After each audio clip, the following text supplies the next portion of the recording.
বেরো, বেরিয়ে যা এখান থেকে। কাজ বাজের তো কোনো বালাই নেই, বসে বসে দাদার টাকা ধ্বংস করছিস। চলে যা। বৌদি, তুমি এসব কি কথা বলছো? আমি কোথায় যাব বলো? আর আমি তো পড়াশোনাও জানি না যে এই শহরে কোনো কাজ বাজ করে নিজের পেটটা চালিয়ে নিতে পারবো। আর আমি তো আমার গ্রামেও ফিরে যেতে পারবো না, বলো। তো আমি কি করব? তুই পড়াশোনা করিসনি সেটা কি আমার দোষ? আর একটা কথা কান খুলে শুনে রাখ, ও তোর দাদা হওয়ার আগে না আমার হাজবেন্ড। আজকের পর থেকে যাতে তোকে এই বাড়ির আশেপাশে না দেখি। বেরো এখান থেকে। বৌদি, বৌদি, তুমি আমার কথাটা শোনো বৌদি।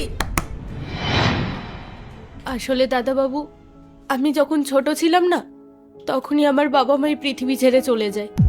আর বাবা মা যাওয়ার আগে আমার দাদাকে বলে গেছিল, আমার দাদা যেন নিজের বোনের মতো না, আমাকে তার সন্তানের মতো খেয়াল রাখে।